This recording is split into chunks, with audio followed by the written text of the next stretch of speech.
Un cariño a María Laura Santillán fue a visitar al exterior a su hija, le mandamos un saludo, la extrañaba como corresponde. Bueno, la dimensión humana es muy importante y la dimensión de la información que vamos a abordar desde ahora, por supuesto, hasta las 2:30 de la tarde.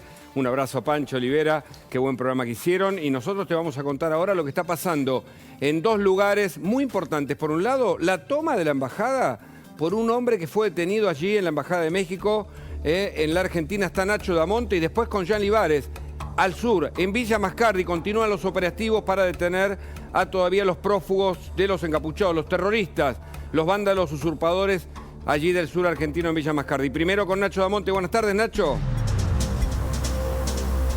¿Qué tal, Hugo? Buenas tardes. Bueno, estamos trabajando aquí en la puerta de la Embajada de México porque desde las 7:30 de la mañana se vivieron horas de tensión porque aquí un hombre de alrededor de 40 años, hablamos de Mauricio Díaz Escalona, ingresó por la fuerza aquí a la Embajada, golpeó, redujo a un oficial de seguridad, saltó la reja y se atrincheró en uno de los baños externos que tiene este edificio donde trabaja, por supuesto, la delegación del país mexicano. Entre las cosas que pudimos averiguar, Hugo, mira, te podemos contar que aparentemente se trataba de un hombre con graves problemas psiquiátricos, que incluso hace unos días atrás había intentado hacer algo parecido en la Embajada de Cuba, aparentemente para pedir asilo por una cuestión familiar. Bueno, se ha acercado parte de la familia aquí para explicarnos también qué era lo que le estaba sucediendo a este hombre, y nos confirma que no tenía ningún problema familiar, que no tenía ninguna hija, que no tenía ninguna perimetral con su exmujer, sino que era todo un invento, se podría decir, de parte de este hombre, quien además cuando ingresó aquí llegó a decir que se encontraba perseguido políticamente y que por eso quería pedir asilo también aquí en la Embajada de México. Bueno, luego de 5 horas de tensión, finalmente la policía, luego de pedir la autorización a México para poder ingresar a la embajada, dado que cuenta con protección diplomática, bueno, finalmente pudo ingresar la Policía Federal con un equipo de acción rápida y pudo reducir a este hombre, quien ya fue trasladado al Pirobano, donde seguramente comenzará con un tratamiento psiquiátrico.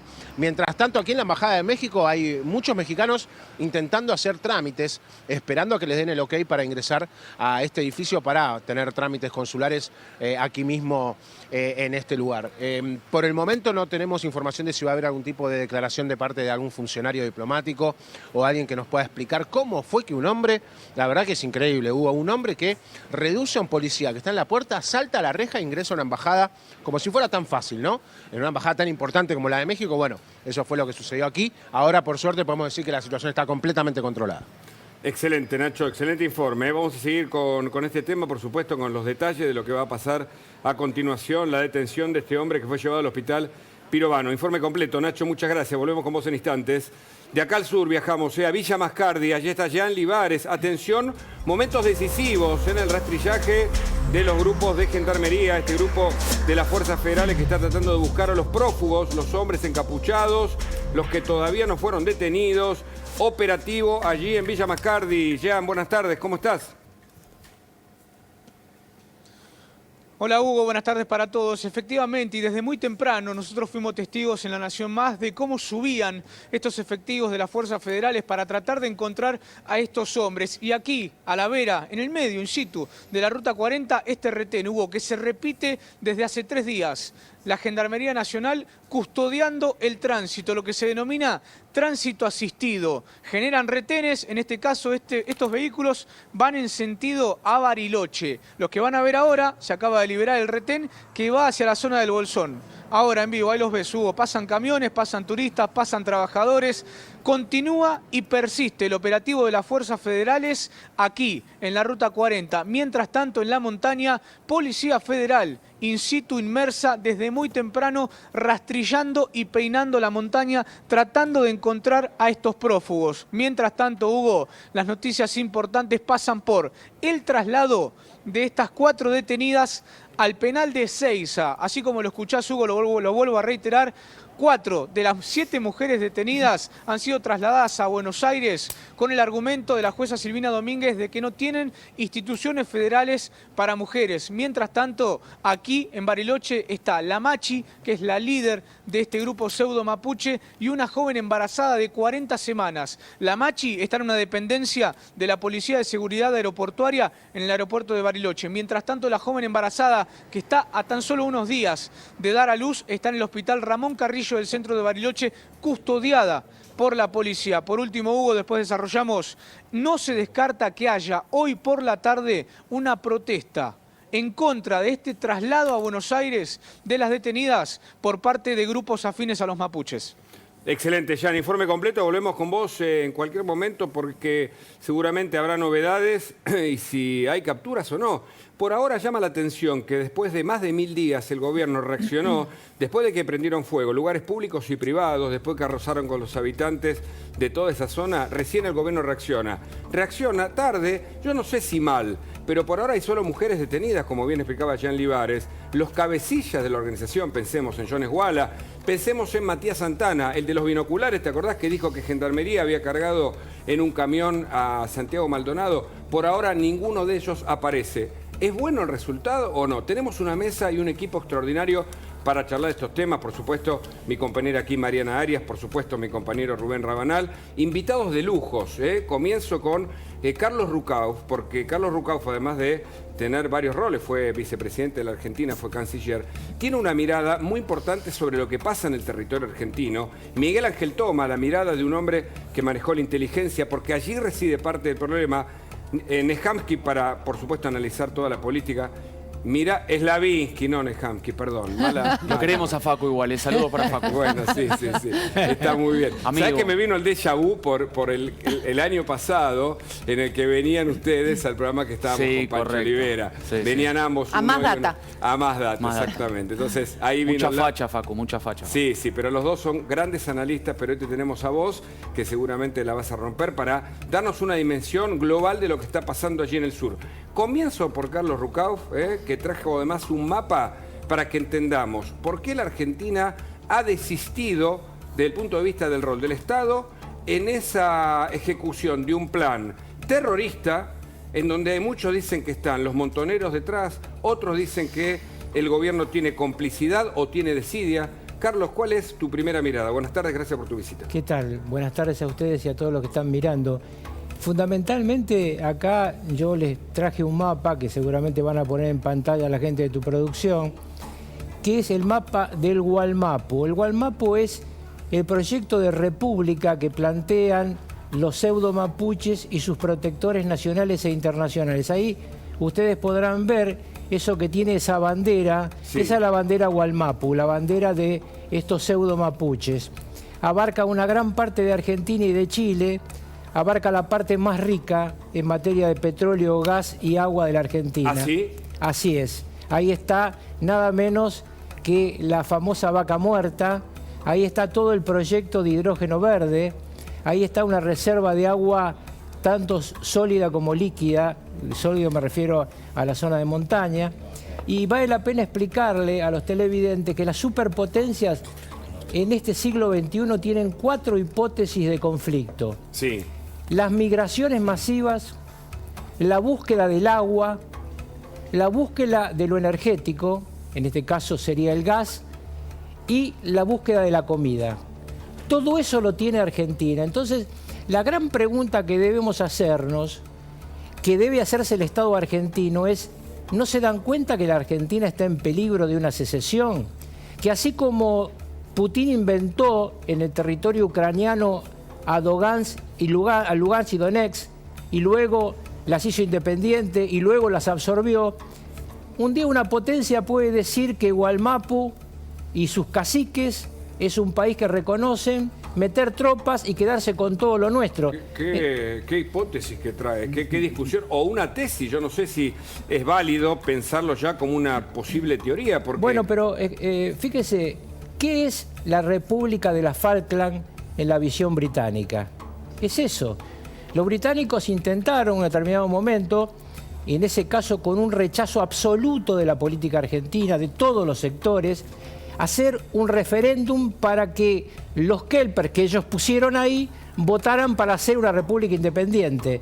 Entonces, las grandes potencias, muchas veces en busca de espacios, en ese momento, ¿qué buscan los británicos? La salida a la Antártida, la zona de petróleo, la zona de krill, etc. ¿Qué puede buscar una superpotencia? lo acabo de decir, todo lo que el mundo va a requerir en este siglo XXI, sobre todo en este siglo XXI donde en la próxima década el gas y los alimentos van a ser carísimos, porque el día que termine esta guerra en Ucrania, que todavía le falta mucho, la paz va a ser dura, porque no van a poder sembrar en esos lugares que han quedado con minas antipersonales. Que le agregue un dato para seguir preguntándole mientras le pregunto a Miguel Ángel Toma. Y el dato es que muchos de estos grupos tienen apoyo internacional, con lo cual la visión geopolítica que está dando Carlos Rucauf es interesante. Suma a Miguel Ángel Toma, que además tiene una mirada sobre este tema, con la preocupación de, pienso en Soares, pienso en Vaca Narvaja, hombres vinculados con el montonerismo, pienso en el INAI y agrupaciones que están vinculadas con el Estado argentino, pienso en la inacción, en este operativo que yo no sé si es un fracaso. Buenas tardes, Miguel Ángel Toma, gracias por venir. ¿Qué tal? Gracias a vos. Bueno, acá viene un salto de calidad negativa, por cierto, en el accionar de estos grupos pseudo-mapuches. Cuando agreden a balazos que quedan registrados en la casilla que ocupaba Gendarmería Nacional, se dan dos elementos novedosos. Uno, un ataque contra una institución del Estado. Hasta este momento eran ocupaciones de tierra o agresiones a privados. Y segundo, lo hacen con armas de fuego. Es decir, estamos frente al primer acto de una nueva guerrilla rural. Esto hay que decirlo con todas las palabras, lo cual implica un salto de calidad, insisto, negativo, en el nivel de organización y de agresión y de violencia que utilizan estos grupos, en primer lugar. En segundo lugar, como siempre ocurre, llegan tarde el gobierno a hacer este tipo de acciones. Se escaparon casualmente los principales cabecillas de esto, el hermano de Jones Walla y y Santana. ¿Por filtración se escapan? A ver, hay un dato que es central, me lo dice un abogado, que es abogado de Frutos, de Diego Frutos, sí, que sí, es uno de los principales... El presidente del Consejo Vecinal de Villa Mascardi. De Villa Mascardi, sobre el cual hicieron inteligencia en su casa ayer. Ayer hubo un grupo que sacó filmaciones y fotos de la casa del Pero doctor no está Saavedra. la Fuerza de Seguridad Argentina para evitarlo. En la casa de Bariloche le hicieron inteligencia y la presunción es que pueden quemarla. Pero bueno, independientemente de ese dato, queda claro que quienes fueron tomados como detenidas, las mujeres, tenían hechos los bolsos, no tuvieron que preparar la ropa porque se sorprendieron por el acto, digamos, de ejercicio judicial de levantar el asentamiento, por un lado. Y por el otro, no están los cabecillas. Entonces acá hubo, evidentemente, desde el punto de vista de la seguridad, una filtración, por un lado. Y por el otro, lo que llama la atención es que estos personajes fueron avistados sobre las alturas de donde hicieron el allanamiento. Es decir, acá hay una organización previa y sin duda el tipo de alerta que le dieron estuvo vinculado a la acción del INAI. Y voy a decir por qué. El Instituto Nacional de Asuntos Indígenas. Sí, yo no lo aclaré por eso. Claro, porque acá hay un dato que es el siguiente. Si bien cambiaron a Magdalena Odarda, que era la presidente y que fue sorprendida sistemáticamente por apoyar las tomas ilegales, quedó el número 2, que es Luis Pilquimán, no sé si le suena este apellido. Perfectamente, claro. Él está... Un hombre que brindó apoyo permanentemente en la zona del pull-off, a donde ocurrió lo de Santiago Maldonado. Me permito la digresión porque fui el primer periodista que ingresó ahí.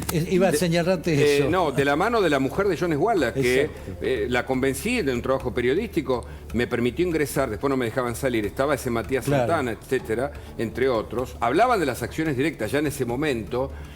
Hablaban en contra del Estado argentino y de cualquiera de los gobiernos, pero es gente que fue incrementando su nivel de violencia y de vandalismo. Le hago una pequeña interrupción, si me permite, sí, Miguel. Claro. El referente político de Toma en su espacio, yo me he retirado de la política, Miguel Pichetto dijo hace 2 años que esto llevaba una escalada que iba a terminar en algún momento con la violencia de los grupos guerrilleros. Y esto que se está explicando hoy es una demostración. Ustedes mostraron al comienzo algo que yo solamente lo vi en Yugoslavia cuando se produjo la partición. Lo que se llaman los grupos dirigidos por militares para penetrar en una zona de frontera. Claro. Como si estuviéramos en una zona de frontera entre Argentina y otro país. Están protegiendo a nuestra gente en corredores donde van los camiones, de donde van los chicos, donde van la gente, por miedo a que los asalten. Estamos viviendo una sensación realmente que tiene que darse cuenta nuestra opinión pública de lo grave, porque yo tengo mucho miedo, y con esto termino mi participación en esta interrupción, el día que se apaguen las luces de la cámara de televisión, porque ahí queda la pobre gente, claro, permanentemente desprotegida, que tiene miedo de todo, como decía Miguel recién. Efectivamente, recién lo leí en La Nación Más, en La Nación de... .com. Sí, .com. Esto que acaba de decir Miguel, que le han sacado a ese señor fotografía de su casa en una evidente tarea de amedrentamiento. Claro. Entonces no pueden 250 gendarmes y policías cuidar todo. Además, agrego, retomando lo que decía Carlos, lo siguiente: acá hay responsabilidades por acción o por omisión. Claro. Por omisión, lo acabas de señalar, son las demoras sistemáticas que ha habido en poner en práctica una decisión judicial, como era hacer efectivamente sacar el asentamiento. Pero hay dos elementos más que me preocupan muchísimo desde el punto de vista de la defensa, de la seguridad y de la inteligencia. Primero, lo que ocurrió con las 180 hectáreas en el regimiento de Montaña, Ah, claro. que lo perdió el Estado argentino. por un fallo de la jueza Silvina Domínguez, que no fue apelado en tiempo y forma por el Ministerio de Defensa, no por el Ejército Argentino, Qué dato que ese, quede claro, por el Ministerio... Esto significa el gobierno. El gobierno. Y se supone con instrucciones de la superioridad, que no fue solo el director de Asuntos Jurídicos, Diego Gabela, sino que lo hizo en función de una directiva. Primer punto, que gracias a Dios la Cámara Federal, anteayer, acaba de modificar y dar vuelta para atrás y decir de nuevo al juez de primera instancia que continúe la investigación, porque no quedó firme el fallo que es. Primer punto. Y el segundo punto, que nos preocupa enormemente, son las vinculaciones con estructuras narco-guerrilleras. Ah, bueno, eso. Yo voy a dar datos concretos, porque me gusta Bueno, poner... hago un paréntesis. Fueron encontrados en la frontera entre Chile, fueron encontrados restos de narcocolombianos allí, Pero por supuesto. con armamento, etcétera. Esto no trascendió tanto, pero es un dato para sumar a lo que usted dice. En Chile, en la zona de Araucanía y Biobío, la policía chilena y los carabineros y la inteligencia chilena ha determinado la presencia de excombatientes de Sendero Luminoso y de las FARC. Grupo guerrillero peruano y colombiano. Narcoguerrillas, las dos narcoguerrillas Totalmente. más importantes de América Latina. Y voy a dar un dato muy concreto. En 2017, el jefe de la policía colombiana, José León Reiniao, tiene una reunión con sus pares chilenos, con los carabineros chilenos, y le informa ahí que el ejército colombiano, en una incursión que había hecho en la frontera con Ecuador, lo cual Carlos puede explicarlo mejor sin duda, había generado un conflicto diplomático cuando Correa era el presidente de Ecuador. Hay un combate, muere Raúl Reyes. Raúl Reyes era el segundo de las FARC. El número 2 era Tirofijo Marulanda. Le toman su computadora, la desencriptan, y ¿quién aparece como el principal interlocutor de Raúl Reyes? Insisto, el segundo de la principal narcoguerrilla de América Latina. El principal interlocutor, no el único, de Raúl Reyes era Facundo Jones Guala. Qué barbaridad. Y el intercambio de correos estaba vinculado a la instrucción de acciones sediciosas y de operación en todos los frentes, el frente judicial, el frente mediático, el frente de la acción directa. De manera, Un comentario sobre Sí, Jonas sí. Guala, Sí. al que... Que hasta de 5 minutos era flogger o algo así, ¿no? Sí, Toda su familia, sí. Jonas Guala, al que el embajador argentino de nuestro gobierno en Chile fue al juicio donde estaba detenido a pedir su libertad. Bielsa. Sí, señor. Sí. A mí no me importan los nombres acá, sino el Estado argentino, porque ningún embajador hace esto sin instrucciones. Ese señor Jonas Guala Sí. niega la existencia del Estado argentino. Niega la existencia de nuestro himno. Tiene himno propio, nación propia, la Gualmapu, bandera propia. Y muchos de los que están con él, hoy lo dijo también Pancho a la mañana en NN+, cobran planes de asistencia social del Estado al que niegan. ¿Cómo puede Entonces, esto realmente es delirante. Ahora, lo que ustedes plantean, porque una cosa es, por eso es interesante conversarlo, ustedes conocen bien de qué se trata. Cuando uno toma piezas aisladas, es una cosa. Una pieza aislada es la usurpación y el vandalismo. Otra pieza aislada son los montoneros o los abogados que casualmente estuvieron en la toma de Guernica, aquí en Buenos Aires.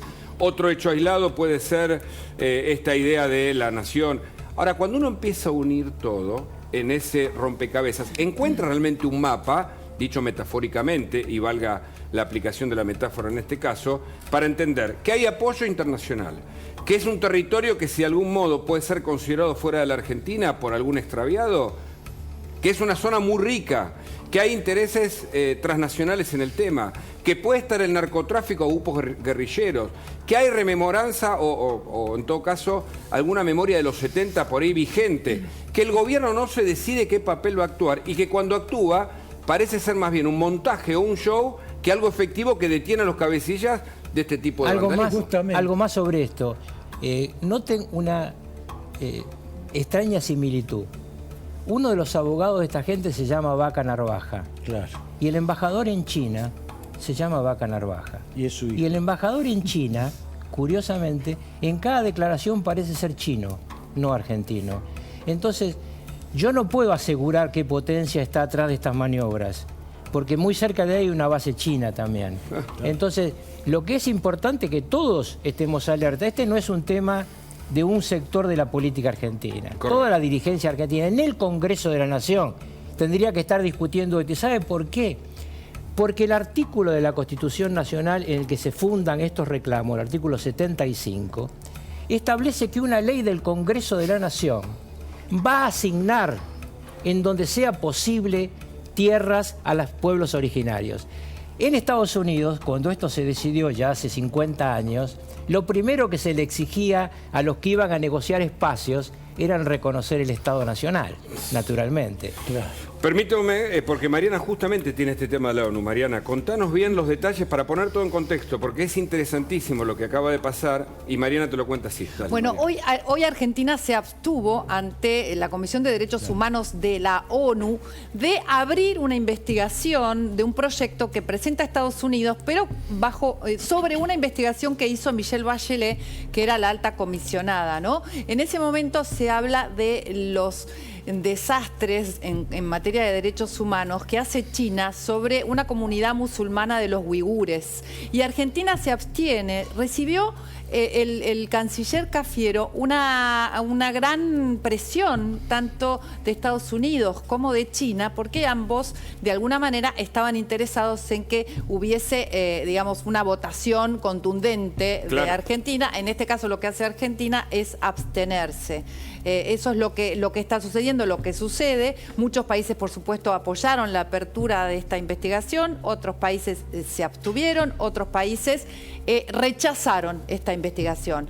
Por ejemplo, Venezuela, ¿no? Sí, Bolivia, sí. ¿no? O sea que Argentina estuvo ahí haciendo equilibrio entre uno y otro, porque sabemos que Estados Unidos ayudó a la negociación con el Fondo Monetario Internacional y sabemos que China, a pedido de Alberto Fernández, Xi Jinping, dio una ayuda y un acompañamiento a la Argentina en materia de millones de dólares, ¿no? Este equilibrio peligroso que hace siempre la Argentina, después seguramente lo vas a desarrollar, también lo hace con respecto al tema Irán. Porque ni las actrices argentinas ni el Ministerio de la Mujer se manifestó en contra de lo que está pasando en Irán. Una movida internacional, ¿no?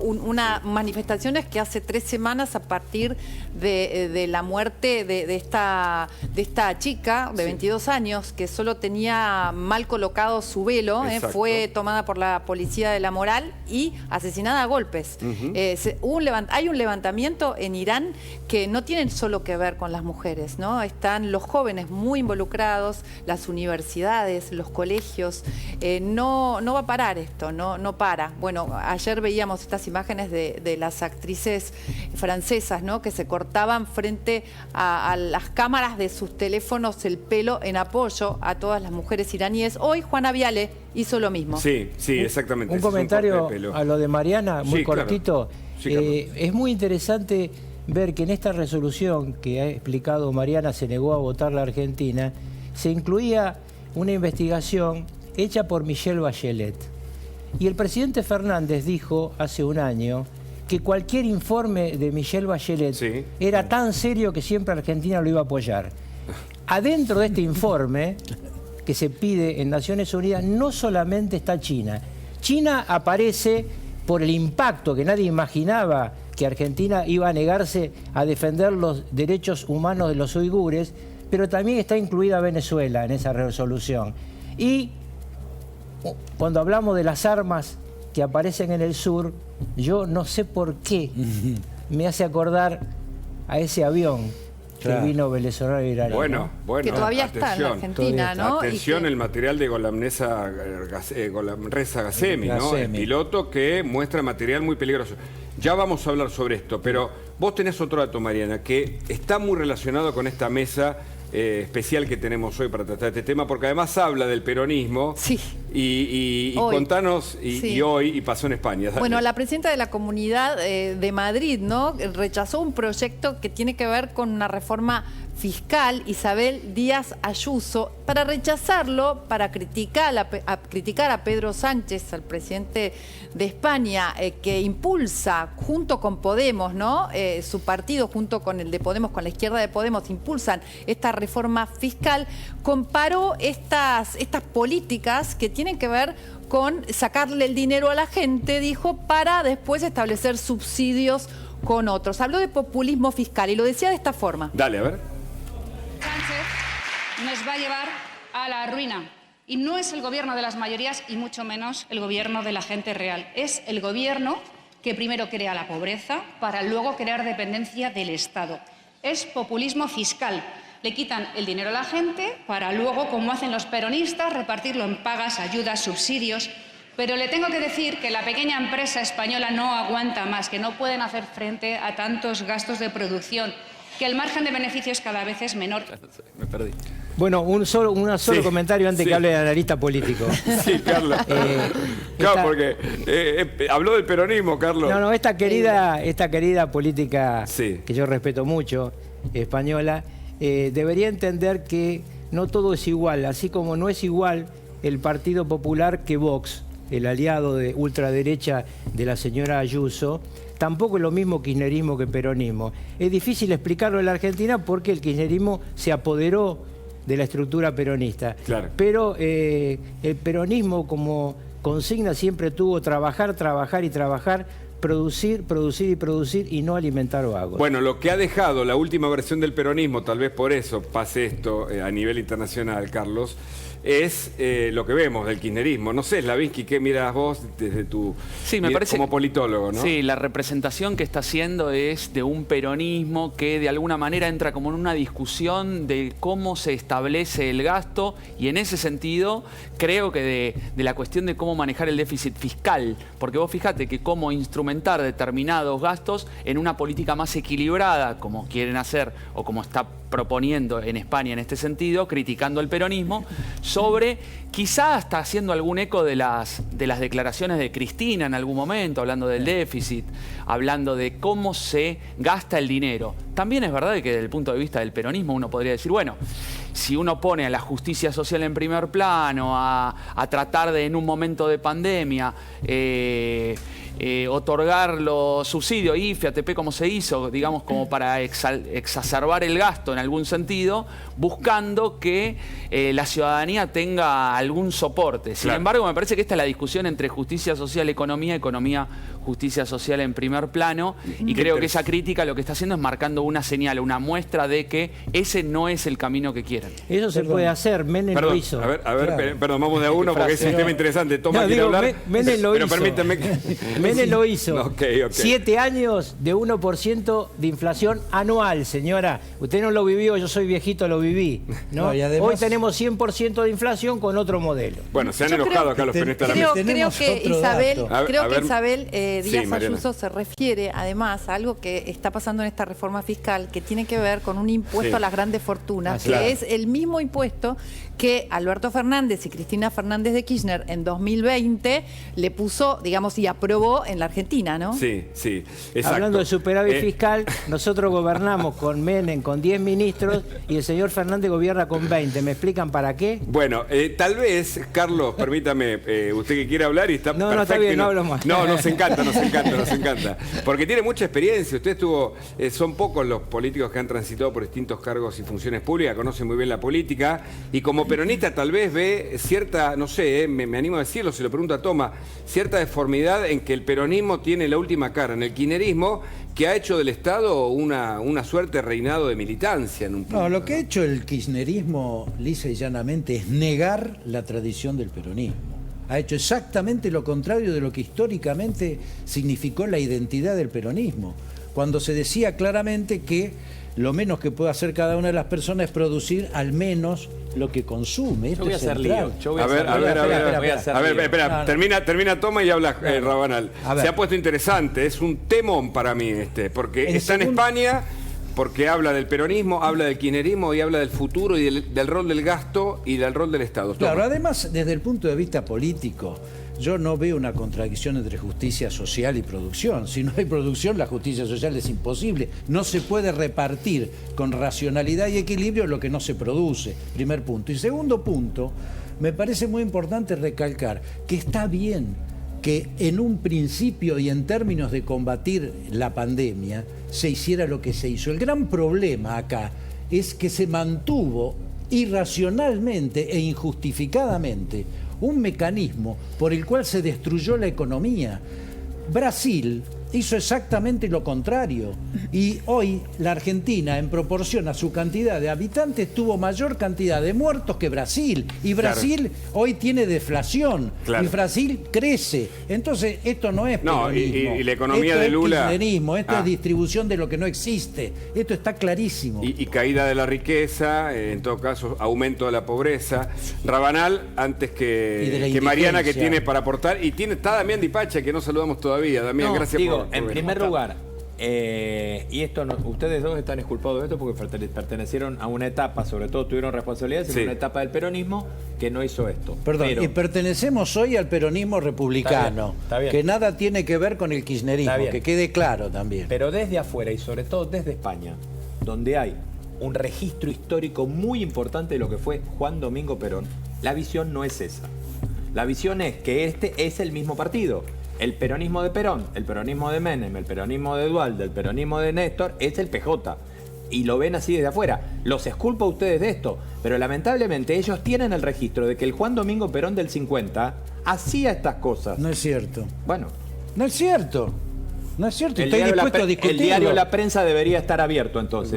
Nunca se debería haber intervenido. sí, Nunca se debería haber intervenido. Gómez Morales Pero bueno, no era digo, yo les exactamente estoy eso. diciendo lo que piensan. No, lo que dice Rubén hay es que- empresas que fueron intervenidas durante el gobierno de Perón. Y eso fue así. Si después no les gusta y reconocerlo, también no lo hubo- reconozcan. Está bien, si vamos al 50, perfecto. Pero yo podría también- a ver, decir, vamos de uno, yo vamos de podría decir que el abrazo Perón-Balbín significó un cambio absoluto de política totalmente. en términos de Miguel, terminar con Miguel, un proceso, Miguel, con un termina, proceso de Miguel. irrupción permanente Responde, de los golpes militares en la Argentina. Ahora, por favor. Miguel, el peronismo, Disculpen la yo lo que vehemencia. empecé diciendo con Tranquilo, esto es, estamos bien. En España específicamente hay un registro histórico importante de Juan Domingo Perón, de las relaciones que tuvo con Franco, de por qué Franco lo quería lejos y no lo quería cerca, pero aceptó que estuviera en su exilio ahí. El registro es muy amplio y además España tiene un registro muy grande de las relaciones de sus empresas con la Argentina. A veces abusivo, por supuesto. Argentina a veces debió haber sido mucho más duro con las empresas españolas por cuestiones.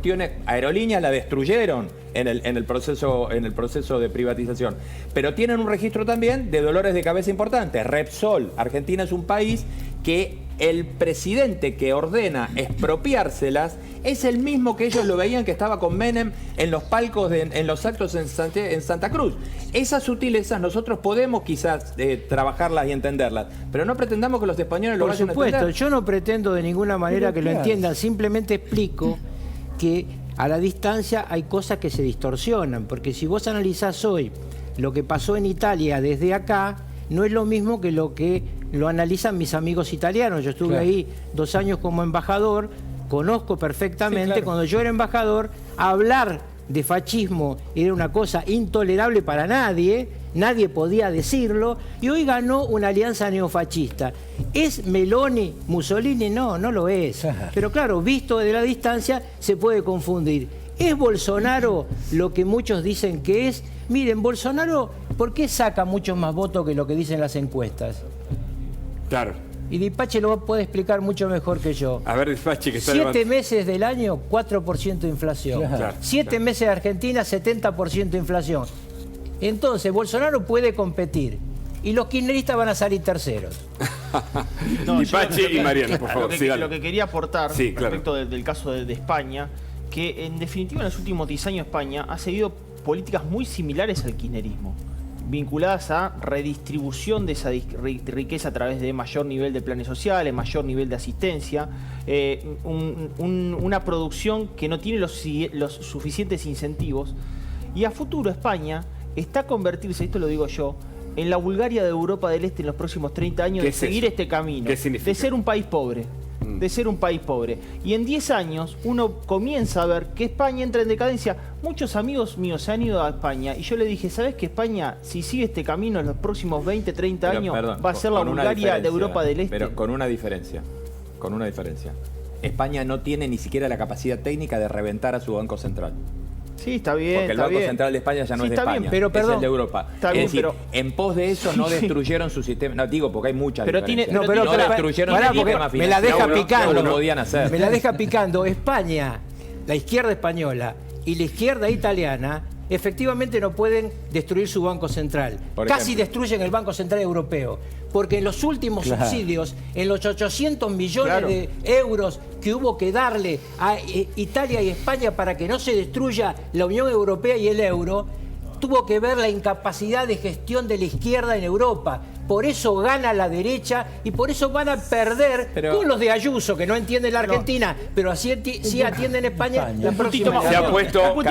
Un puntito más. A ver, déjame aclarar. Estamos comentando lo que dijo Ayuso en España cuando se refirió al peronismo. Claro, tenemos 2 peronistas republicanos, Miguel Ángel Toma, están Carlos enojadísimos. Rosado. Están enojadísimos, pero además está... estamos divirtiendo. En la Vinci, que es politólogo. No están enojados. Está Dipache, que es economista. Bueno, Rabanal, Mariana, que tiene mucha información. Estamos compartiendo una mesa interesantísima. Ahora sí, Damián Dipache. No, que lo que decía Rubén está bien, está muy bien, porque en definitiva depende del Banco Central Europeo. Pero fíjate que hasta es tan populista la propia España, y por eso tiene 10% de inflación. ¿Sabes cuánto paga una tasa de interés de plazo fijo en España? ¿Cuánto? 2%. Claro. 2%. O sea, están perdiendo los españoles cuando ahorran en el euro en su propia banca. Quiere decir que hasta eso está mal. La política económica, la que propia domina, está mal. Entonces, evidentemente, reitero, España está en una decadencia importante y ha sido plan de los últimos 10 años. Ahora, ¿qué ejemplo? Pueden poner cualquier lugar del mundo y tienen ligazón obviamente cultural, histórica, etcétera, ¿no? Empresarial. Pero toman a la Argentina, lo hizo también. La Argentina es el ejemplo de lo que toman particularmente, sí, ¿no? Argentina es el ejemplo de lo que no hay que hacer. El premio Nobel, ¿no? Comparado con cualquier país del mundo. Está en todos lados. Ayer sacó un corto de televisión Bolsonaro que habla de nosotros y de Venezuela. Claro. Dice, si ustedes quieren votar a Lula, se van a encontrar con Alberto Fernández y con Maduro. Y ahora les voy a contar qué hicieron con los argentinos y los venezolanos. Cada vez que Bolsonaro hace campaña en el sur, habla de Alberto Fernández. Cada vez que hace campaña en el norte, habla de Maduro. Claro. Bueno, Lula también se alejó un poco de Alberto Fernández. La semana pasada habló de errores, dijo que había ido en contra de las promesas que le había hecho a su electorado, que finalmente había acordado con el Fondo Monetario Internacional. O sea que Lula también hace equilibrio y es equidistante. Totalmente. Y lo que pasa ahora es ahora están, con acuerdos vertiginosos hacia la segunda vuelta el 30 de octubre, tanto Bolsonaro como Lula. a Lula lo acaba de apoyar Fernando Enrique Cardoso, Nada que menos. es su rival histórico, ¿no? Fueron rivales históricos. Recordemos que es expresidente de un partido que fue absolutamente rival del PT, ¿no? Y lo hace así, mirá, lo hace de esta manera. En esta segunda vuelta, voto por una historia de lucha por la democracia y la inclusión social. Voto por Luis Ignacio Lula da Silva. Lo hizo antes de la primera vuelta, pero de una manera más tímida, lo apoyó, pero ahora lo hace explícitamente. Qué interesante esto, porque ahora tiene 3 apoyos fundamentales Lula, sobre todo porque dicen que Lula apoya la democracia, es decir, aquello que trajo a Bolsonaro al poder, que era lo del outsider, aunque por supuesto fue diputado mucho tiempo, ahora lo está favoreciendo a Lula. ¿Cuál es tu mirada, Slavinsky, pensando en la región y en cómo afecta a la Argentina esto? Bueno, primero que el contexto post-pandemia hace que todas las elecciones y las campañas electorales sean totalmente diferentes, pero con una línea, creo que una línea muy finita pero clara, en la cual los oficialismos que fueron llamados a liderar y conducir en este contexto de pandemia hayan sufrido realmente. Eso punto 1. En el caso de Bolsonaro, como outsider, te diría que la cuestión económica queda en primer plano y se denuncia en 2 cuestiones principales. La primera, las encuestas le daban 10 puntos menos de lo que sacó. Parece de alguna manera como un voto vergüenza, como decir, miren, a este señor que dice barbaridades, la verdad que igual lo voy a votar. No voy a decir que lo voto, pero lo voy a terminar votando porque con una inflación... Es verdad también que hay una gran pobreza en Brasil, pero uno podría decir, bueno, todas esas personas que finalmente ponen en primer plano temas que tienen que ver con la pobreza, con la justicia social, la vulnerabilidad, terminan votando para el lado de Lula. Entonces, ¿cómo se explica ese voto a Bolsonaro oculto de alguna manera? Por una mejora en la economía, ¿no? Por una mejora en la economía y creo que en primer plano. Ahora, también es verdad de que se condena un modo de abordaje en la pandemia en donde sea por derecha, por izquierda, por arriba, por abajo, del modo que sea, los oficialismos son condenados por la ciudadanía. 7 elecciones oficialistas que se perdieron en los últimos tiempos. No, digo, me gustaría preguntarle a Carlos, porque ahí en este tuit hay algo que es esencial, que es uno de los grandes... Volvemos al peronismo. Cardoso. Volvamos. Uno de los grandes estadistas Cardoso. de Latinoamérica. ¿Qué hace que Fernando Enrique Cardoso, que es quizás uno de los mejores presidentes que Latinoamérica recuerde en las últimas décadas, aparezca apoyándolo a Lula? Es decir, ¿es tanto el espanto, y no lo pregunto retóricamente, ¿no? ¿Es tanto el espanto a Bolsonaro para que un tipo como Cardoso haga esto? Fernando Enrique Cardoso, que es mi amigo, no tiene una visión extremista de Lula. Cuando yo como canciller lo fui a ver a Fernando Enrique Cardoso, que había elegido como candidato presidencial a Serra, le dije, Fernando Enrique, Serra lo pones al lado de una estufa y la enfría. No le va a ganar Lula. Y me dijo, quédate tranquilo, Lula es brasileño y es sindicalista, va a negociar. Con acento y todo, le dice Lucas. Y entonces, ¿qué es lo que ocurrió? Lula puso en la economía a Meireles. Claro. No puso a un... Qué buen dato ese. A un tipo que... Ahora, ¿vuelve ese Lula ahora? Pero vuelve ese Lula potenciado. O más, claro. Mirá quién es el vice. El vice es Alquim. Claro. Es el hombre que todo el mundo pensaba que la derecha lo iba a poner en lugar de Bolsonaro. Entonces los únicos locos ideológicos somos los argentinos que actuamos conforme a... Los kirchneristas, claro, no pero los además argentinos. fíjense una cosa que interesante. Ustedes acaban de explicar que Lula, que no come vidrio, se aparta de Alberto Fernández. Pero si acá se apartan hasta los gobernadores de él. Si el jefe de gabinete de él convoca una elección separada porque nadie quiere la mochila de plomo. Bueno, el propio el Cuervo Larroque está criticando a Moroni. Le están dando al ministro de Trabajo por todos lados. Ese es el problema del triunvirato. Sí. Este país está gobernado hoy por el tercer triunvirato, que obviamente fracasa como los otros dos. ¿Va a fracasar para usted, Rucao? Pero ya fracasó. Si en cualquier momento... No le da una oportunidad a Massa. Massa hizo un planteo racional en un gobierno irracional. Entonces es muy difícil que pueda prosperar. En cuanto vea que crezca un poco Massa, el triunviro presidente que está dibujado pero tiene el derecho a decreto, no le firma la cosa. Massa quiso bajar ministerios. Eso que yo propuse, lo quiso hacer y no se lo firmaron. El ajuste no por casa, ¿no? Dijeron, el privilegio de la política no se toca. Pero claro, yo acá en este mismo escenario, pero con Luis Majul, propuse hace varios meses que había que hacer dos cosas en la Argentina. A ver. Bajar los ministerios a la mitad y bajar los impuestos a los combustibles a la mitad. ¿Ustedes saben qué es lo que mejoró la economía de Brasil de los últimos 4 meses? Que bajaron los impuestos a los combustibles a la mitad. Sí, la deflación vino por la baja de los combustibles. Y vos estabas el día que yo dije eso con Majul. Baje, ustedes saben, la gente pero no sabe. Pero lo dijiste antes que lo baje. Claro, pues sí, lo dije hace 4 meses. Bueno, por algo fue vicepresidente de la Argentina. Es al revés, hacen al revés. En la Argentina, lo contrario. El fin de semana pasada nos subieron los impuestos a los combustibles. Claro. La gente no sabe que cada vez que un señor va a cargar gasoil, el 60% es impuesto. Claro. Que cada vez que cargamos o yo nafta, 50% es impuesto. El Estado argentino es una máquina de destruir a nuestro pueblo. Está próximo a asumir Bolsonaro un tuit que dice que lo escucha Rucau, no Alberto.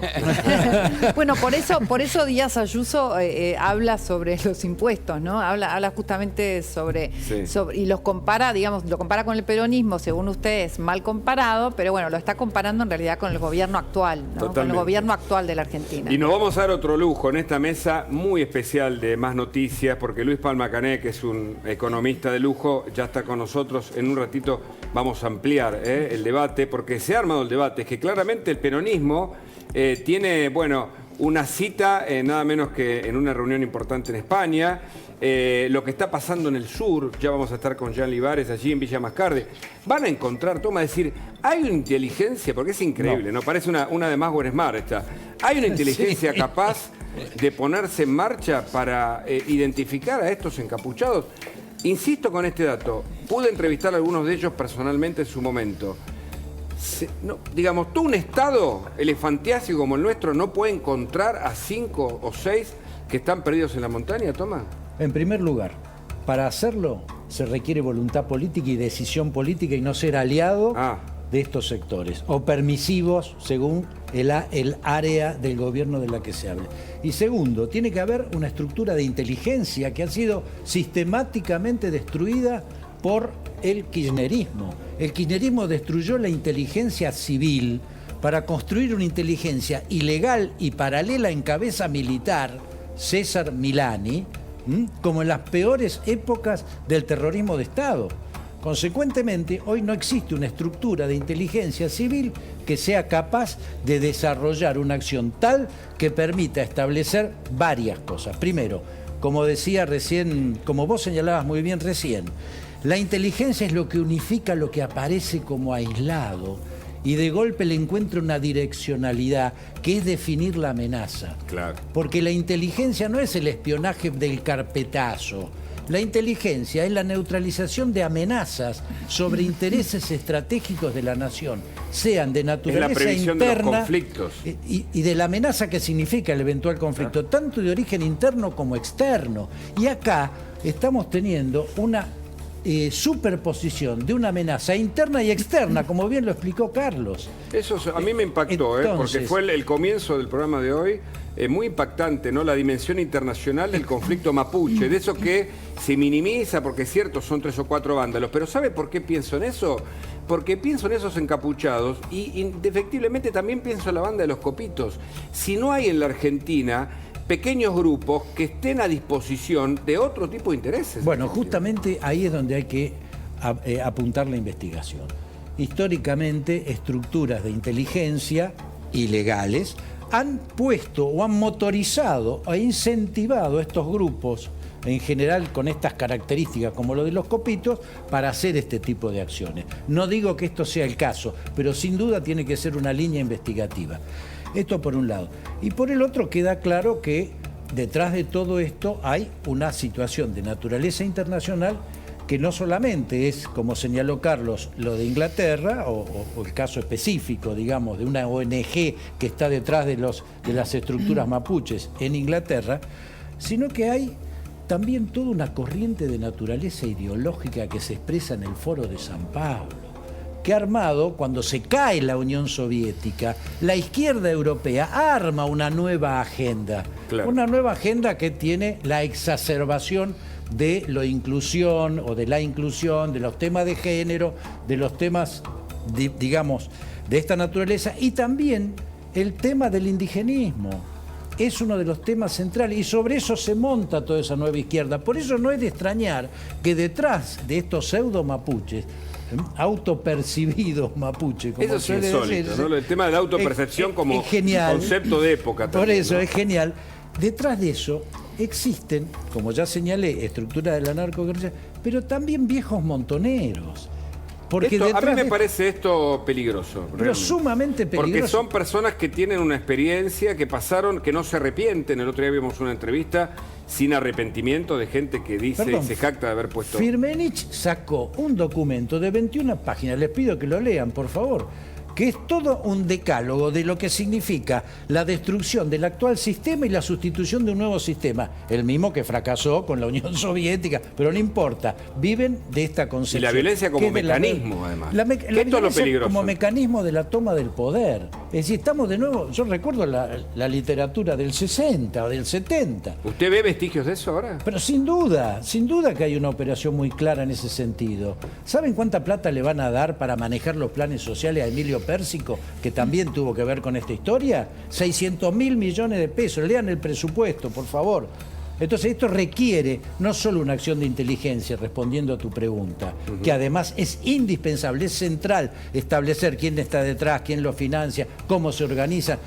Se verificó que camionetas 4x4 le estaban llevando a estas personas sostenimiento y logística. Por eso digo, esto es un tema que reúne tres elementos. La inteligencia, acabo de señalarlo. La seguridad, que es lo que no se está desarrollando, hubo que esperar que hubiera una agresión a los tiros para que actuara la seguridad. Y tercero es la defensa. No es un tema menor, por eso hay que reformular la ley de seguridad interior y la ley de defensa. De mi autoría, yo mismo digo, ya no sirven. Mientras tanto, hay que hacer otra cosa, ¿no? No, claro. Perdón, y termino de señalar esto. Hay que redefinir el rol de las Fuerzas Armadas y el redespliegue territorial. Qué interesante. Termino con esto. En la Patagonia, y especialmente en la zona más baja de la cordillera de los Andes, que es la de Mendoza hacia el sur, hay una cantidad enorme de pasos que no tienen control. Por ahí hay un flujo permanente de intercambio entre las RAM y las CAM, que tienen las características que ya hemos señalado, donde hay aprovisionamiento de toda naturaleza, hasta de armas, fundamentalmente de armas. Mientras esto pasa, mientras se habla de una Argentina tomada, todavía persisten algunas tomas en los colegios, estamos hablando de lo que pasa en el sur, hay una inflación disparada del orden del 7%, Damián, incluso para septiembre. Exactamente, el gran problema de los argentinos sigue siendo la inflación, muy preocupante lo que está pasando, Hugo, en septiembre. A nosotros nos da 6,7%, en el caso de indumentaria y calzado 8,5%, vivienda anclado en servicios públicos en el orden del 8% y alimentos 7,5%. Ahí yo te traje un detalle del top 5 de mayores aumentos en el mes de septiembre. Son mensuales, 21,4% condimentos, té 15,7%, puré 13,7%, galletas 9,8% y harina 9,5%. Solamente algunos de los aumentos que hubo en el mes de septiembre. Mirá el acumulado. El acumulado estamos hablando de enero a septiembre en la próxima placa. Esto es mensual. Vamos al acumulado. De enero a septiembre que tenemos ahí el dato. Se viene en los últimos meses y ahí tenés el acumulado que va a aparecer ahora de lo que pasó hasta acá, ¿no? Bueno, ahí tenés. Bueno, esa es la interanual. Mira, azúcar, 195%. Wow. 195% interanual. Rollo de cocina, 156%. Huevos, 155%. Papel higiénico, 145%. Y vinos de baja gama, 129% interanual. Entonces, cuando uno dice, bueno, la inflación va a ir a 3 dígitos, ya muchos argentinos están pagando 3 dígitos de inflación. Sí. Y acá tenemos la proyección de por qué Argentina terminaría efectivamente una inflación de 3 dígitos. Bueno, 6,7% proyectado en septiembre, 6,5 octubre, 6,3 noviembre y se acelera nuevamente en diciembre, producto de pago de aguinaldos, vacaciones, mayor nivel de gasto y asistencia por parte del sector público a 6,5, iríamos a 101,3%, ¿no? Permitime que le doy la bienvenida a Luis Palma-Cané, que está con nosotros. Ya vamos a ir a un mercado donde está Diego Legüen, pero Palma-Cané, ¿hay receta para la inflación posible? Porque el resto de los países de la región bajan la inflación y nosotros no hay manera de que lo logremos, y el plan Massa no parece dar en la tecla con este tema. Gracias por la visita.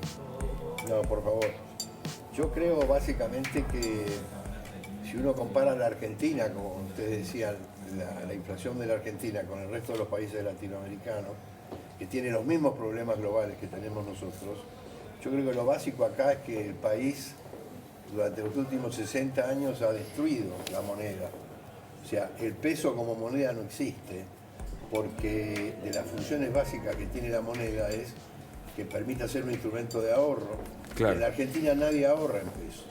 Claro. En consecuencia, cuando vos tenés un déficit fiscal, aunque sea que se va reduciendo, cada peso que sobra se va a precio, porque nadie retiene el peso, nadie quiere ahorrar. Claro. Y por lo tanto, hasta que no se recomponga la moneda o se reemplace esa moneda, es inevitable que la inflación incluso siga creciendo. Lo vamos a escuchar con más atención, ahí tenemos un temita técnico. Ya volvemos porque vamos a la calle. Está Diego Legüen en un mercado para contarnos la inflación, los precios, cómo está la situación allí. Diego, buenas tardes. ¿Qué tal, Hugo? Buenas tardes, ¿cómo estás? ¿Todo bien? Bueno, por acá lo que hace la gente es venir a comprar porque sabe que es más barato que en otros mercados. Por supuesto que los aumentos se sienten y ha cambiado el estilo de consumo también. Ahora vamos a hablar directamente con los comerciantes, pero está bueno también hablar con los clientes, a ver cómo sienten que están los precios. ¿Qué tal? ¿Cómo estás? ¿Cómo sentís que están los precios hoy? ¿Te es fácil comprar a vos alimentos? No, muy caro, muy caro. No es fácil. ¿Qué sentís que aumentó mucho? Todo aumentó, menos el sueldo. ¿Hay algo que vos hayas dejado de comprar o que de golpe vos comprabas por kilo y ahora directamente compras menos? Y por ejemplo, la carne. La carne prácticamente no compro. Y antes, por ejemplo, compraba leche una vez o 2 veces. Pero ahora una vez a la semana y eso a veces. Productos esenciales, ¿no? Leche, carne. No, carne. No, ya no me alcanza el sueldo. No. Gracias, A ver, señor, ¿usted cómo siente que están los precios? La verdad que bastante elevados, o sea, a comparación con el salario estamos hablando. Y bueno, la situación está complicada en cuanto a lo económico. También los remedios están bastante caros y lo que es carne, comida, todo lo que tiene que ver con eso, sí, o sea, no es solamente por un gobierno, sino que ya viene de mucho tiempo. O sea, no es solamente por este gobierno. Es algo que nadie logra solucionar. Claro, ya los salarios se quedaron muy atrasados con la situación actual.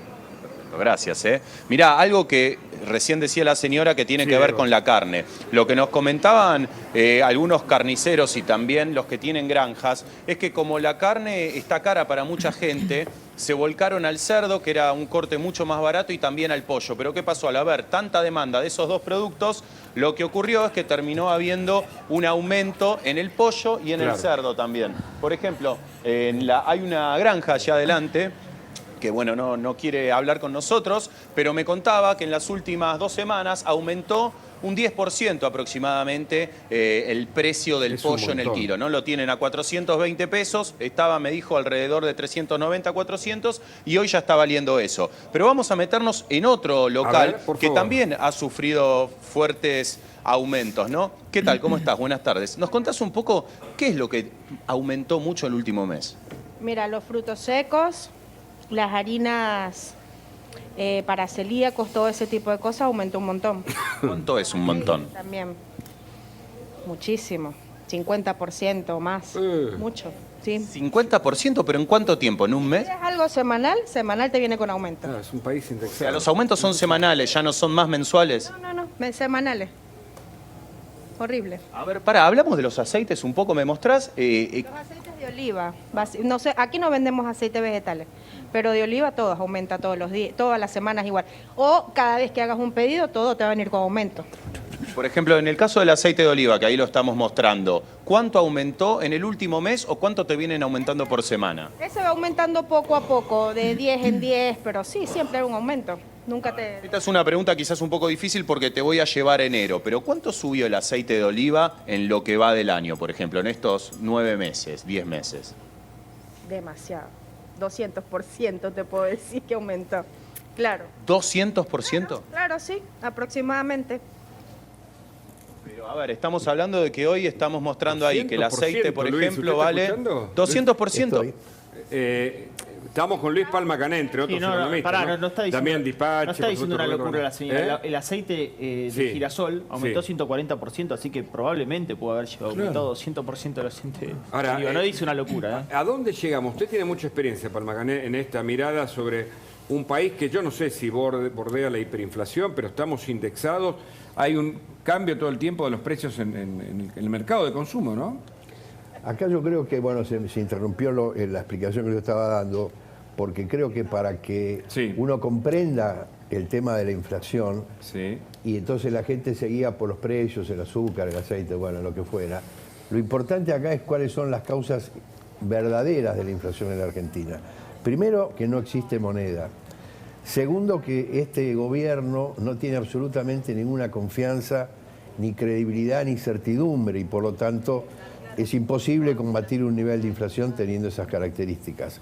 Tercero, este país no es una crisis económica la que tenemos, es una multicrisis. Vale decir, tenemos una crisis económica, financiera, cambiaria, fiscal, social y política. Claro. Y por último, lo que no es menor, el equipo de masa, el equipo económico que no tiene peso intelectual importante. ¿No tiene? De mi opinión, no. Pero, y bueno, y la prueba está que no pueden parar la inflación. Y la única estrategia que ha tenido Massa de ahora en adelante, no lo digo yo, lo dijo él, que iba a hacer una medida todos los días. Toma una medida todos los días, pero son medidas inconsistentes.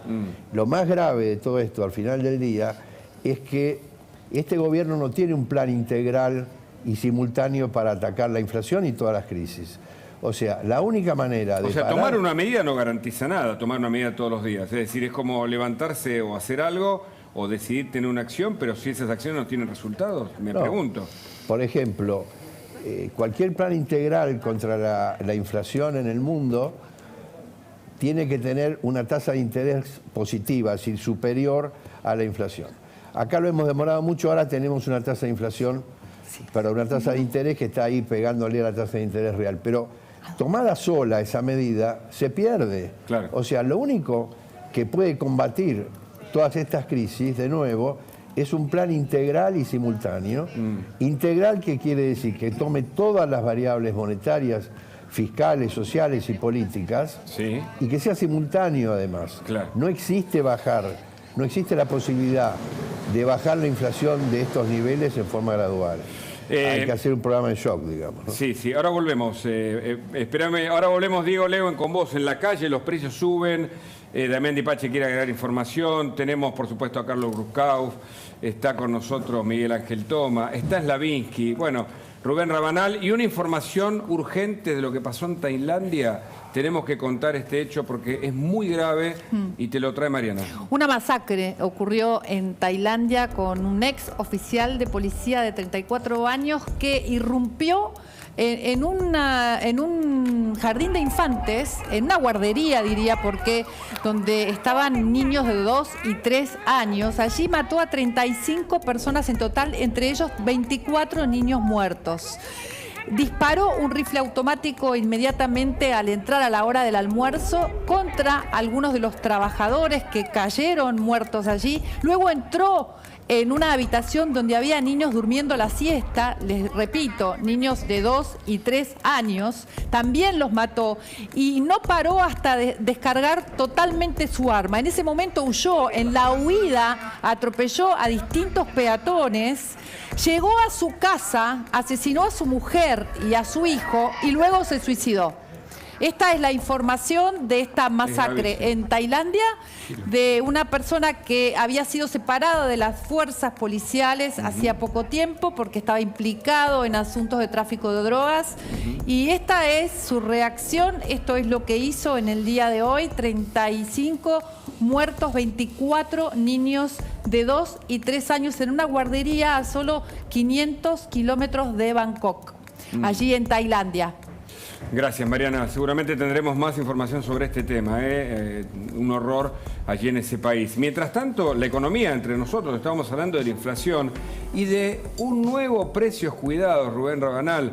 El hombre, ¿no? El secretario de Comercio, Matías Tombolini, que estuvo reunido hasta hace 5 minutos por el tema de las figuritas, lanza un nuevo plan renovado. ¿Va a servir? Sí, ahora no, ahora está reunido también, pero no por figuritas, sino básicamente con los supermercados. Hay un poco de ruido con esto, que viene ya durante toda la semana, para tratar de establecer una nueva canasta, negociar una suba. A ver, lo que está negociando es que la suba de precios sea lo más corta posible, de una nueva canasta de precios cuidados. Damián ha hablado de esto, más chica de la que tenemos hasta ahora. Acá básicamente el problema que hay es que el gobierno está negociando con los grandes supermercados. Ayer presentaron una queja muy fuerte los representantes de lo que conocemos como los supermercados chinos, diciendo que no los toman en cuenta. Precios Cuidados, la verdad es que cuando aparece con fuerza, aparece en los grandes bocas, en los supermercados. ¿Ha funcionado el programa? Empecemos por esa pregunta. No, mira, lo que pasó, perdón. No, dale. Lo que pasó en el último trimestre fue vergonzoso. Porque el ajuste que se le daba para ese trimestre era el orden del 7%. Sí. Esa fue la inflación mensual de uno de los meses en la categoría alimentos. Paralelamente, recién yo mostraba, por ejemplo, el caso de rollo de cocina. Ayer pasaron de licencias automáticas a no automáticas el papel para rollo de cocina. ¿Qué Por lo significa cual, eso? significa que no vas a tener rollo de cocina, no vas a tener Yo papel tengo higiénico. uno, por ahí lo guardo, entonces. No vas a tener papel que higiénico. no lo toque nadie en casa. Pero ¿me entendés que querés cuidar los precios, Porque pero no tener los dólares para importar el papel? Esta idea que surge de Cristina Fernández en su último tuit, que es controlar, regular, más Estado, más control, no funciona, me parece. No sé, Rubén, ¿qué opinás? O Damián. Está Luis Palma Cané. ¿Usted qué dice? ¿Los controles dan resultado en este Yo diría, momento? yo diría lo siguiente, que a esta altura, por eso el peso intelectual del equipo, ¿no?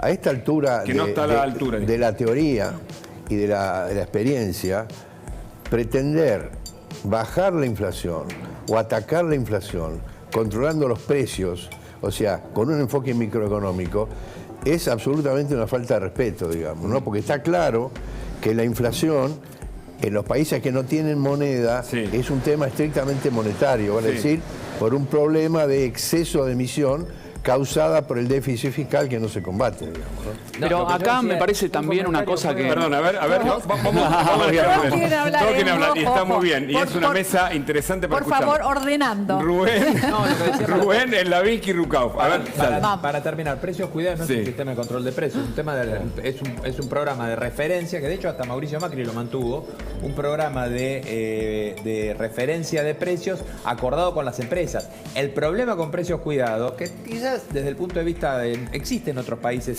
sistemas bastante parecidos, no te obliga a nada, es un acuerdo con las empresas, entre comillas, debería ser así. El problema es que los productos no están, por eso que acá está muy bien el tema de la entrega, la negociación de entrega con cupos. Está el precio, la referencia, ahora después conseguirlo. Y hacer una mirada política. Ahí está. Hacer una mirada política general de los objetivos que vino a buscar Sergio Massa.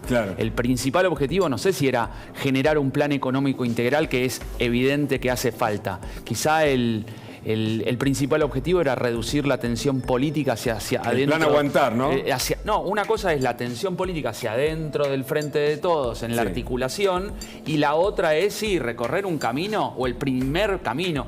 De ahí a solicitar, pedir un plan integral, yo entiendo que es lo demandado, pero eso se hace con confianza en el gobierno, de alguna manera con el respaldo de muchas instituciones, organizaciones que puedan de alguna manera solventar un plan integral, y no es el momento, claramente. Rukauf, no quiero interrumpirlo, tengo a Hernán Capelo en la redacción de La Nación, pero lo escuchamos primero. No, solamente que yo voy al supermercado todos los miércoles, el Día de los Jubilados, y los productos de Precios Cuidados nunca están. Bueno, qué dato, y además, primer y tercer miércoles del mes somos muchos.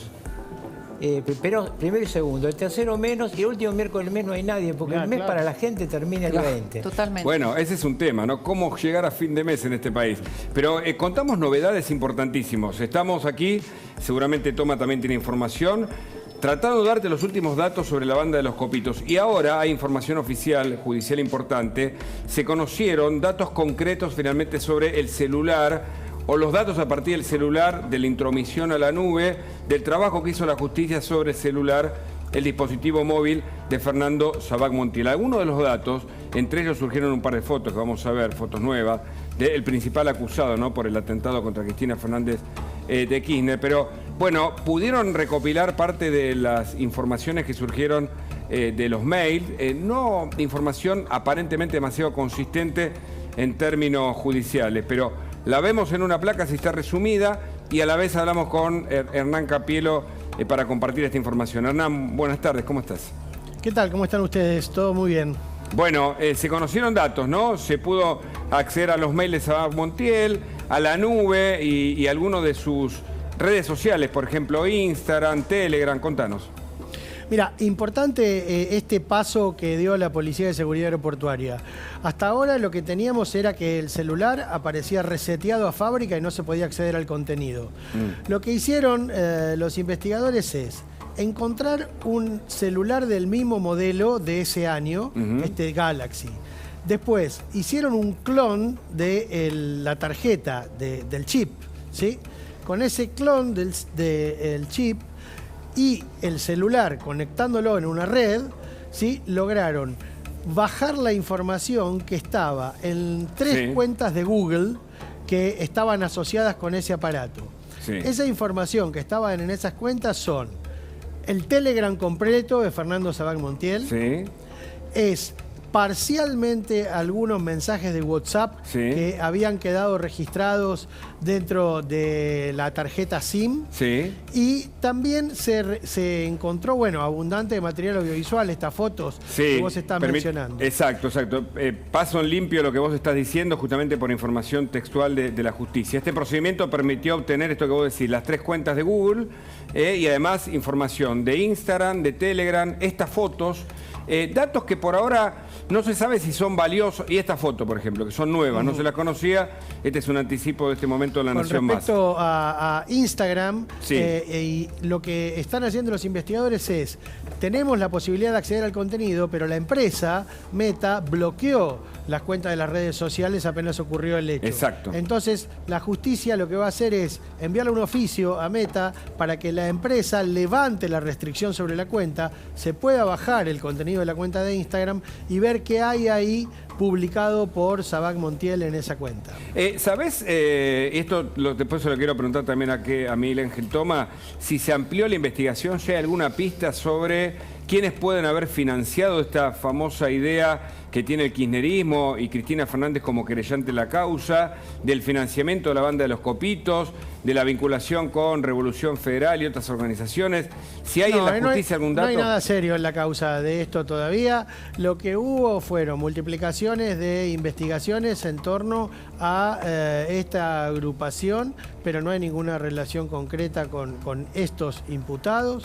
Lo último que se conoció es un contenido del celular de Brenda Uliarte, donde intercambió unos mensajes con este youtuber, conocido como El Presto, donde en esos mensajes aparentemente tuvieron, al parecer, algún tipo de relación sentimental que terminó tiempo atrás. Hay un audio sobre eso, sí, exacto. Lo que ocurre ahí es que, en principio, en la justicia no están para nada convencidos de que esto esté relacionado con la investigación del hecho. Sí le pone contexto, es decir, que Brenda Uliarte conversaba con gente que pensaba lo mismo que ella, que son estas personas que tienen alguna actitud muy crítica, muy antipolítica, muy crítica del kirchnerismo, relacionada con algunos grupos libertarios, pero de ahí a pensar que esto está detrás del atentado de ningún modo. Escuchamos el audio, Hernán, si te parece, entre El Presto y Brenda Uliarte, para darle contexto a esto que vos estás contando, por favor, a ver. Sí, que ibas a ser un poquito malito, que no ibas a ser así de dulce y y de tierno. No sé, no te tenía así. Estoy conociendo otra faceta del Presto y me agrada mucho. Yo estoy en Capital hasta el martes al mediodía. Podríamos vernos mañana a la tarde, un rato, o el domingo a la noche. Yo también, y me gustó mucho la noche que pasamos. ¿Vos la pasaste lindo? Bueno, esto no sé si aporta a la investigación judicial. Yo creo que esto tiene que ver con una cuestión de la intimidad de Brenda Uliarte con este señor, y que en todo caso lo que revela es que sí, efectivamente, estaban teniendo algún tipo de relación sentimental. Pero insisto, digo, no está en la mira esto de los investigadores como una idea de decir, bueno, por acá va la pista de los instigadores. Sí, en todo caso, pensar que, bueno, tenían ideas en común, digamos, y Brenda estaba como maravillada por haber conocido a este personaje, ¿no? Totalmente. Hernán, muchas gracias por el contacto. Un abrazo. Hasta la próxima. Por favor, un abrazo. Bueno, mientras tanto, mientras la Argentina tiene tomas en las escuelas, en Villa Mascardi, el narcotráfico en Rosario y todo lo que vos ya sabés, la inflación, la pobreza, hay preocupación por el 17 de octubre y la gente de la Cámpora está organizando un acto. No me quiero perder la opinión, por supuesto, de Carlos Rucauf y de Miguel Ángel Toma, pero la información con Rubén Rabanal. Sí, a ver, empecemos por toda esta división que va a haber para el 17 de octubre, que no es la primera vez que el 17 de octubre lo festeja. ¿Quién se apropia del 17 de octubre? Claro, el día de la lealtad. Se apropia, lealtad. que se festeja dividido. A ver, la CGT ya definió, este martes hubo una reunión, va a haber acto en obras sanitarias, serían los gordos más los independientes, no el moyanismo. Me encanta la expresión los gordos. Y son los gordos. Sí, que no hay nada más gráfico, ¿viste? Está muy bien, lo dice Tomás, son gordos, ¿qué le vamos a hacer? Yo tampoco soy flaco, no es una cuestión de discriminación. Pero, viste, no decir los gordos, ¿sabés? O sea, no hay dudas de a qué te Son los gordos de la CGT, que no es el moyanismo, está bárbaro, nos permite... Ojo que con la autopercepción y algún tipo de crítica no tiene que ver con lo físico. Viene de lo físico, pero ahora ya no tiene que ver con lo físico. Sí, es un apodo que vamos allá. A ver, de todas maneras esto va a servir para otras cuestiones, porque ese día en obras sanitarias también van a lanzar la corriente síndico político. Barrio Nuevo detrás, ¿no? Sí. Exactamente. Y ahí va a haber un intento marcado, no sé, ¿será volver a algo parecido a las 62 organizaciones? Volver al futuro. Una cosa por el estilo. Las 62 organizaciones. Miro a mis peronistas de cabecera acá. Ojo que tenemos... Hay otro. Claro. Y básicamente eso es lo que va a pasar con la CGT por un lado. Por el otro lado está la Cámpora organizando, ahí hay que ver exactamente cómo van a jugar los moyanos, la Cámpora organizando su acto, y hay que recordar que el presidente es Alberto Fernández y un presidente peronista. Claro. El gobierno también va a tener algún recuerdo oficial. Como mínimo hasta ahora hay 3 actos que son los que están rankeados. ¿Rucauf? No tengo nada que decir. Esta vez no.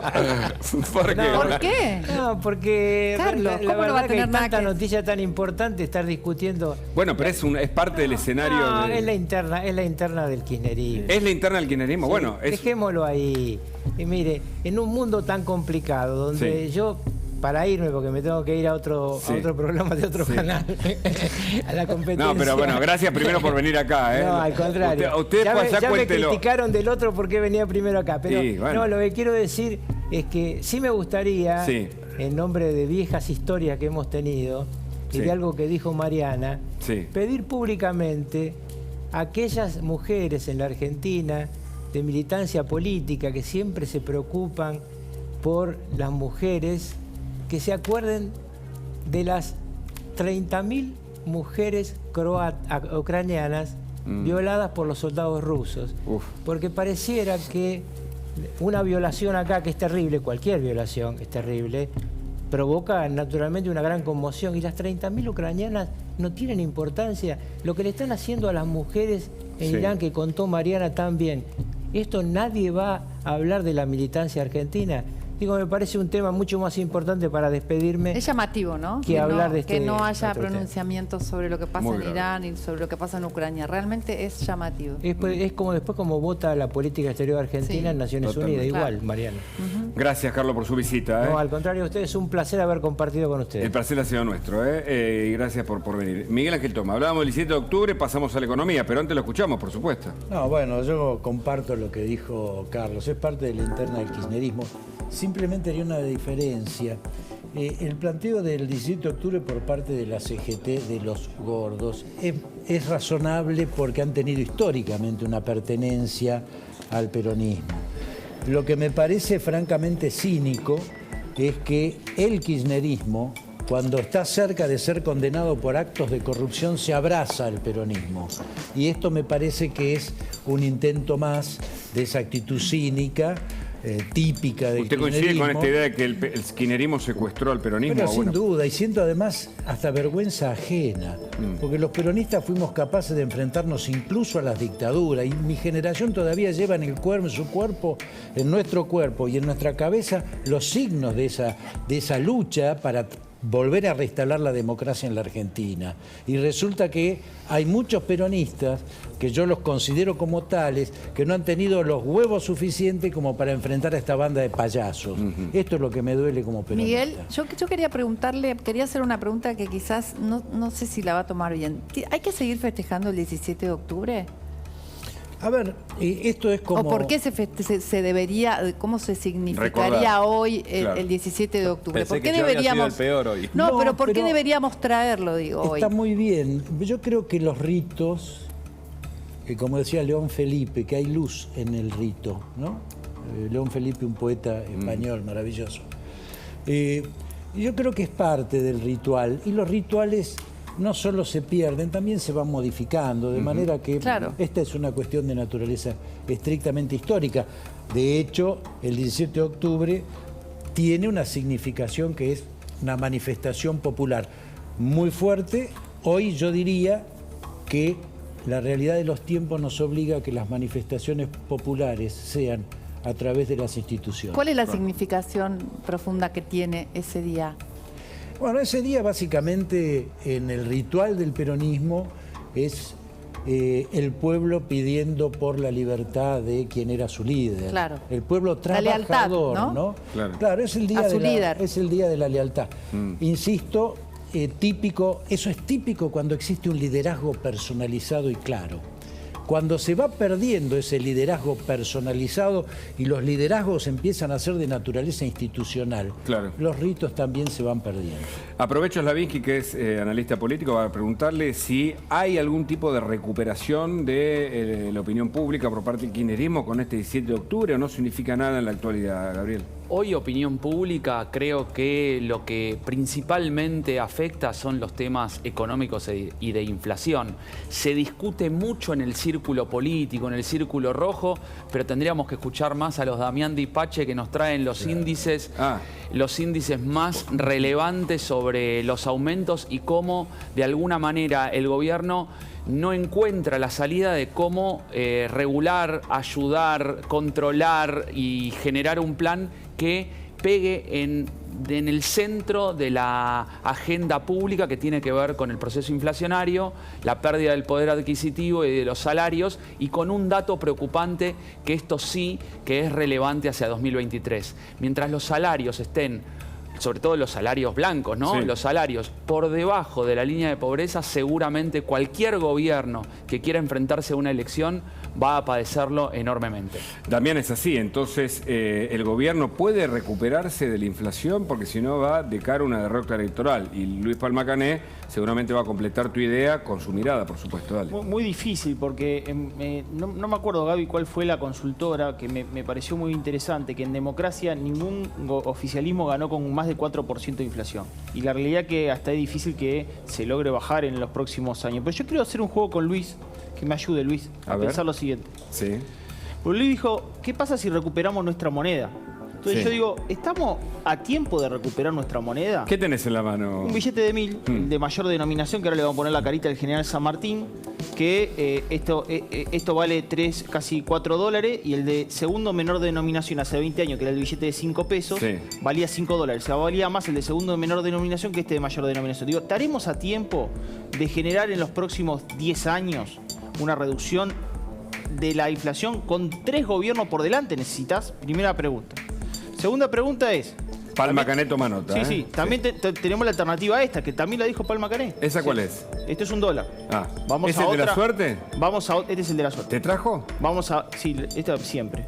Este me trae desilusión, fracaso, angustia. El otro siempre lo llevas el $1, ¿no? $1. $1. Trajo para la los corpóreos. suerte. Siempre Damián Di Pachi aportando información. Tiene que tener la pirámide. La pirámide. Entonces, vamos a este, que es la otra idea de Luis. Y la otra, supongamos que esta es idea de Martín ¿Cuánta Tetaz. plata tenés, Damián? Sí, pero este es falso, es un falso real. No.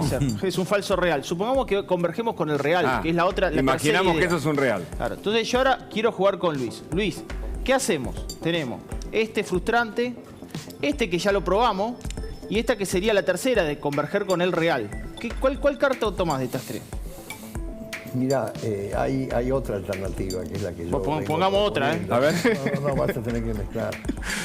A la primera pregunta que hiciste, si hay alguna posibilidad de recuperar la demanda del peso, para mí no.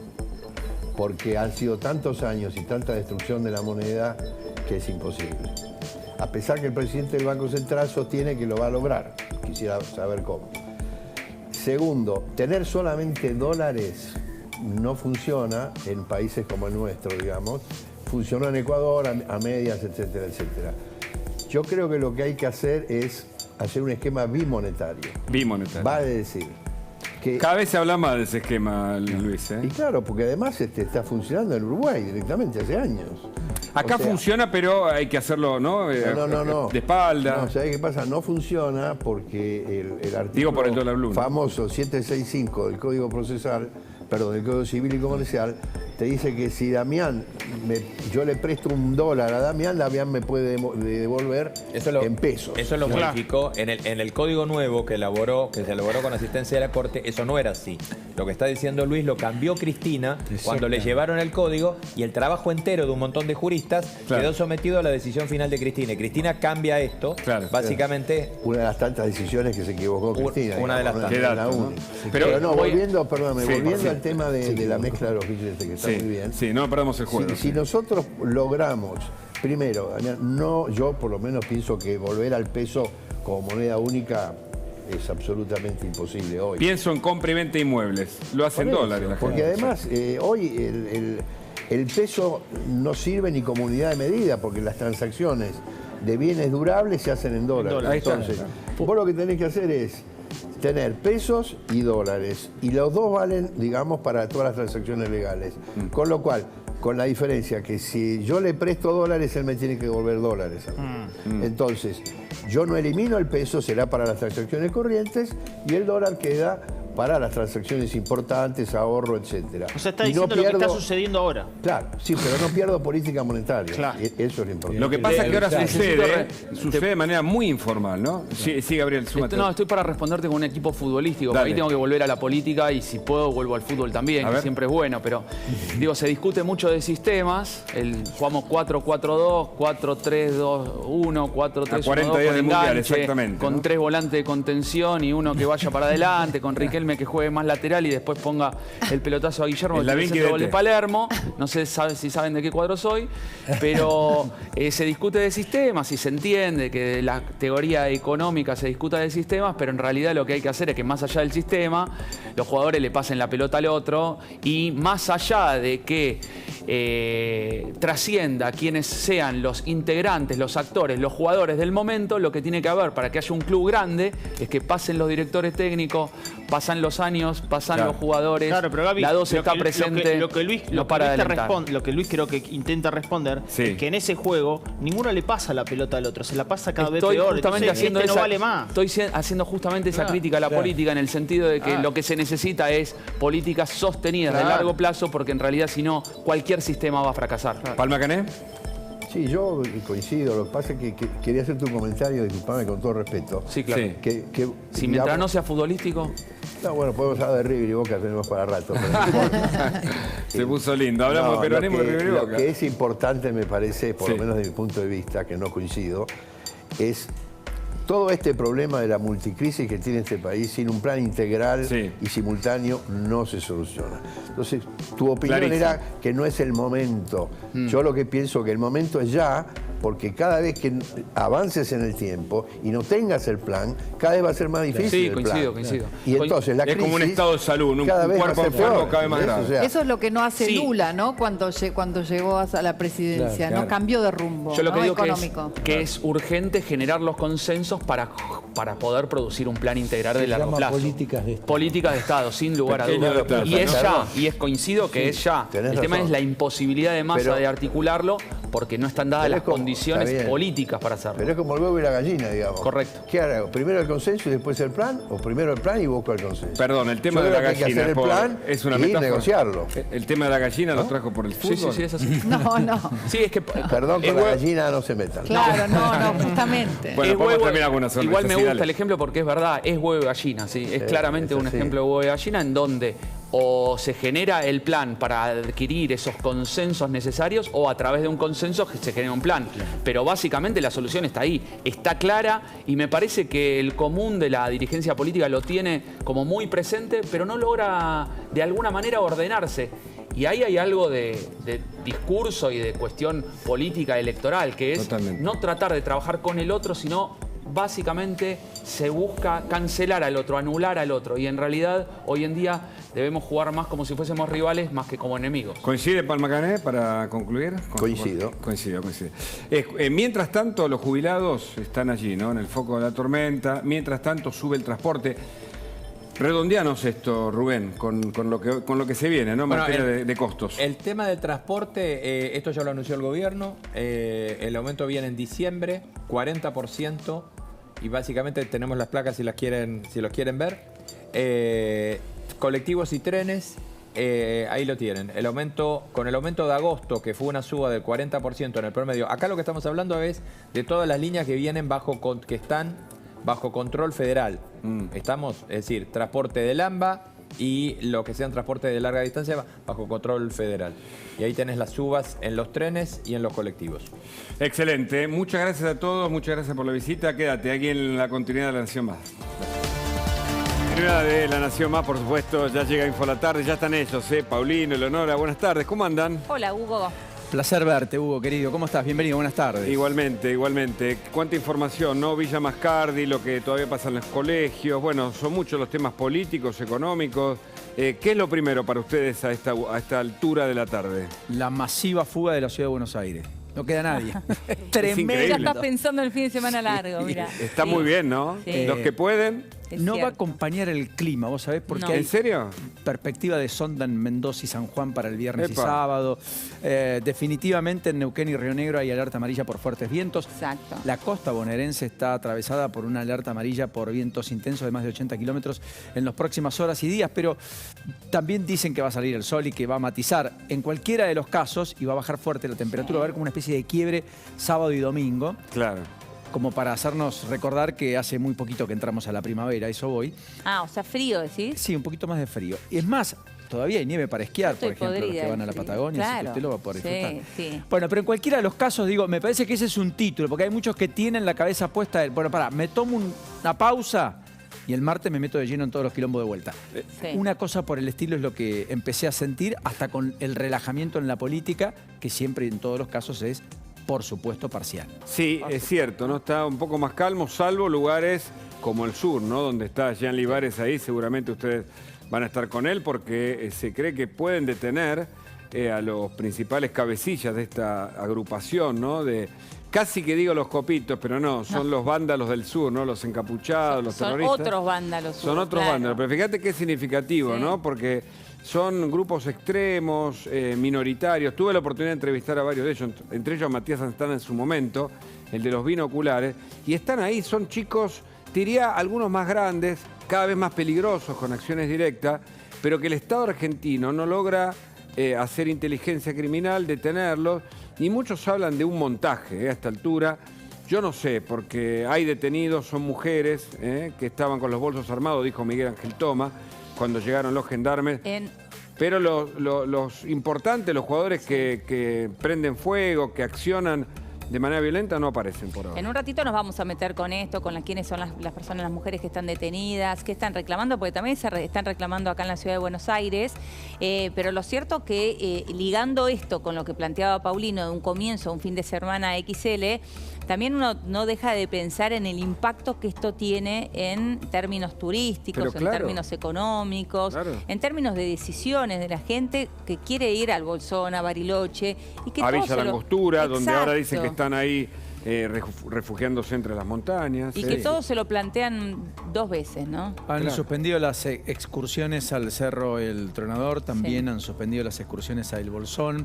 Hay tránsito asistido sobre la Ruta 40, todo lo que ha venido contando Jan Livares y que vamos a profundizar, como bien marcaba Helio, con el ministro Aníbal Fernández, que se reunió con las fuerzas federales esta mañana, después de, yo diría, definitivamente meses, por no decir años, de un Estado que se corrió, que se replegó. Totalmente. Y con un Sergio Berni que incluso se convierte una vez más en relator de la realidad, no en uno de los que tiene que resolver problemas como los bastos que tiene la inseguridad en la provincia de Buenos Aires, y acusa a los mapuches de terroristas, que no es la mirada del gobierno nacional, vuelve a marcar diferencia y critica al gobierno por estar básicamente todo el año sin tomar acciones. Uno podría decir todos estos años sin tomar acciones. Todos estos años, totalmente. Es cierto, es cierto. Al menos desde el 2017 para acá que hay manifestaciones y actos vandálicos en toda esa zona. Bueno, nos quedamos con ustedes, enganchadísimos, por supuesto. Nos reencontramos mañana, Hugo. Nos reencontramos mañana. Un beso. A disfrutar, señor. Gracias. Gran tarea, titánica, como siempre. Hasta mañana. Buen programa.